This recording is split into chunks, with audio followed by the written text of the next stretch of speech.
Welcome back, everyone.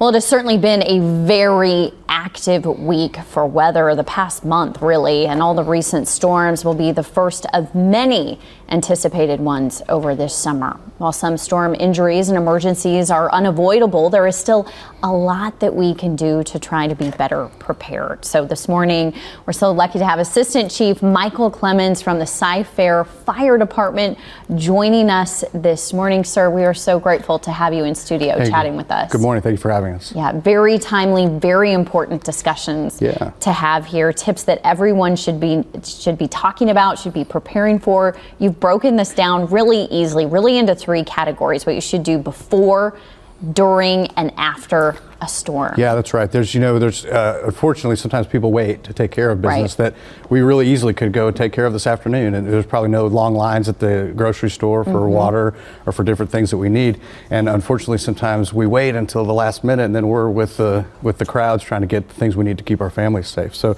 there's a lot of things that we can do ahead of time to make sure that we're ready for the storm to come. And what would you tell families, on a day like today, if you haven't done any preparation, where do you start? What should you do? I think we would start with getting water, a couple cases of water, so 2 weeks maybe of non-perishable food. So we've got a little bit of stuff to keep going.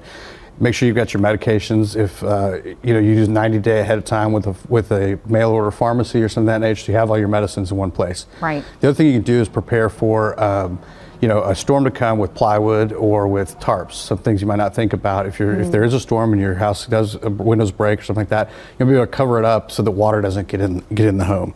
So also stock up on batteries and flashlights. A lot of times we can't anticipate the power going out. Right. Incredibly important there. When we talk about flooding, because in Houston, that is a very real, a very valid concern. What would you tell homeowners? How do we prepare for that? There's a lot of new people to Houston too, right? There's a lot of people that maybe have never been through a storm. Sure. A lot of us have the legacy, Harvey or other storms that we've lived through that have taught us, but the storm water is real, all right? The storm water is not something you want to be in. You don't want to be walking around. One thing a lot of people probably don't know is that the storm water has enough force to lift the manhole covers off the road. So if you see firefighters going through storm water, a lot of times they'll be using a stick to make sure that they're not opening a manhole cover so we could fall into. So there could be underwater debris, much like stubbing your toe in the middle of the night going to the bathroom or something. You run into something you can't see. You don't know what's under the water, right? It could be sharp. It could sting you, bite you. There's all kinds of different things in the water, including bacteria. So if you've got an open wound or something, certainly not anything you want to be in. Absolutely. And I was reading on there something that I think it's very important for families to try to get together. It said make sure that you have all of your emergency information, maybe your insurance policies, that type of thing, readily available. If there's a county-wide emergency, say in Harvey, or even a regional, there's going to be a lot of people filing their insurance claims. And so having that insurance paperwork printed out, ready to go, so that you can get on the phone and make those claims. You may or may not have the internet, depending on cell service and networks with the cellular device. A couple months or last month we had some hurricanes some tornadoes go through Cyprus, and it knocked out some of the cellular communication capabilities. So you want to have that stuff printed out so you can start those claims immediately, so you can get your house back together if there's a problem. And you reference this on getting your groceries and getting some food, some non-perishable items, especially with children in the homes. Can you kind of talk about that? What families should really have on hand? Obviously diapers, formula, anything that you can keep with you all times to make sure that it's children, but it's also if you're taking care of an elderly parent. There's a lot of people that are taking care of elderly parents, so they might have a more complex set of needs for their medical care. So, if somebody's on oxygen or somebody's using a home oxygen concentrator, generally it might be best for them to make a plan ahead of time to get out of the community just in case. If you have friends or family that live in another city, that you can make a plan ahead of time so you know where you're going to go so that you don't run out of oxygen or anything you need.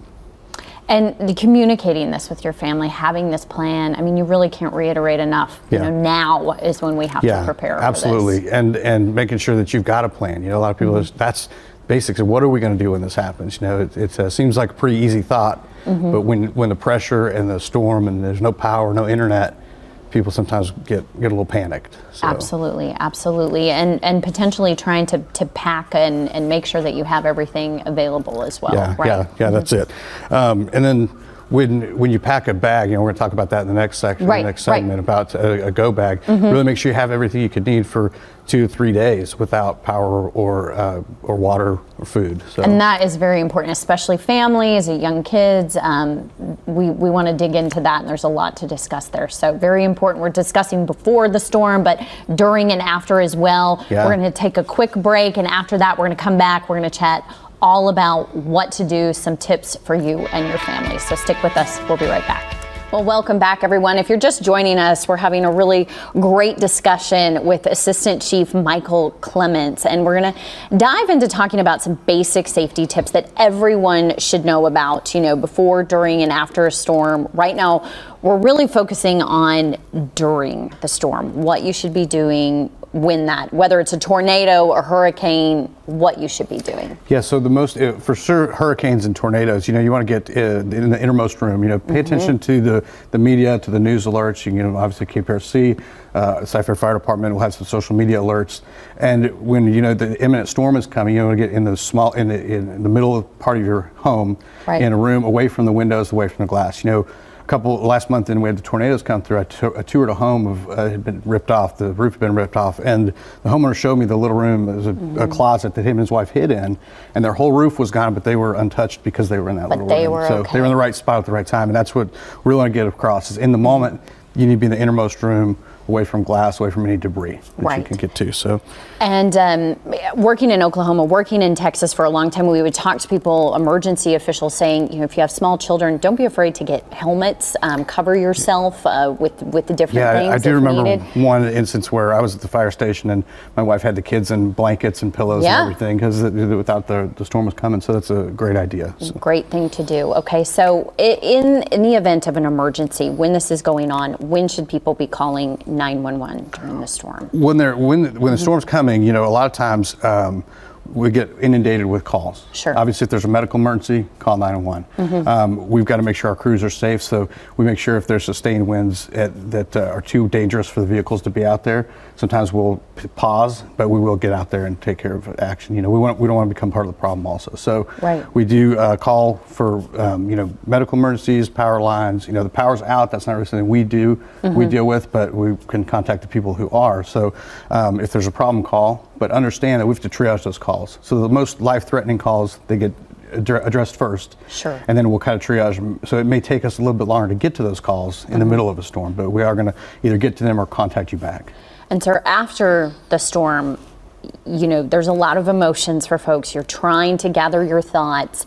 What would you tell people as far as, we see a lot of preparations here, a lot of things that you can do. Yes. What would you say? I think the most important stuff is to stay vigilant, right? When you assess the storm damage, be careful. Things are like in a flight. Things shifted in flight, right? They shifted while the winds were blowing. So make sure that you've got on protective equipment if you're going to go out and look. If a building looks like it's been damaged, stay out of it. Let us get in there and take care of those things. And then be prepared. Obviously, we've got a lot of stuff here to talk about on the prepared side that can really help. If you do the work on the front end, or the prep work, generally those days without air conditioning and internet and power can be a little bit better. Can take the stress away. Well, let's dive into this. Show me what you're. Well, some of the most important things we want to do is like a battery-powered lantern. Obviously, you're not going to have lights. So this is solar-powered, and it also charges rechargeable batteries. So that's great.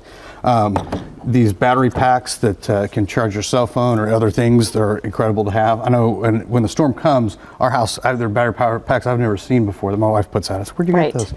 This is a good one. Yeah, that's a good one. The medication needs to be out, and you've got it planned. Get that out. Waters, obviously, water and food. This is a big one too that most people may or may not think about. This is a CPAP battery. So if I know a lot of people use CPAP to sleep. So if you need a CPAP battery, you can get them on Amazon or CPAP.com. So that's a big one. And we don't want to forget about our pets, right? So, and that's a great reminder. I was just thinking of that about our animals. Making sure that you have what they need as well. We've got some important paperwork, maybe some cash just to have when things get going, and then a weather radio, in case the internet's not on, the weather radio here, and a lot of newer flashlights. You can charge cell phones and different things with these flashlights. So obviously charged up flashlights and tarps, and tarps would be good to have also. It's probably a good idea for all of this to be pretty readily accessible to you as well. Do you have any suggestions as far as storage? We might find that same closet maybe you'd stay in the storm. Might be a good reminder to, hey, this is where I'm supposed to be in a storm, so here's all my stuff. That would be a good one. Another really important thing is generators. If you have a generator in your home or you're using a gas-powered generator, make sure that's outside of the building, not even in the garage, because those produce exhaust and can suffocate animals, can suffocate people. So we really want to make sure barbecue, any cooking stuff, always do outside. Barbecue grills, generators, all that stuff needs to be done outside, out in the open air. Very important message. And you would reference that Go Pack. What would you advise people to put in that if you're preparing for the 2 or 3 days, as you mentioned? Obviously fresh clothes, some toiletries, just the stuff we have here. Obviously duct tape's always good for everything, you know. Right, it is. Flashlights, batteries, just anything you think you could need. If you think, hey, if the power were out for 24 hours, what would I need? Put it in your bag. That's what you need. Okay. If you could tell anything to Houstonians right now as we get ready for Houston, or get ready for hurricane season, we're in the middle of it right now, what would you tell them? I would just say prepare today. Don't wait until it's too late. Don't be the people in the 150 person line at HEB trying to get your water. Make sure you get your basic things that we know you're going to need. And if you don't use them this year, you can use them in summer baseball or whatever, and then refresh it next year. Make sure you always have your stuff, your preparation supplies ready all times. Always best to be prepared before, during, and after.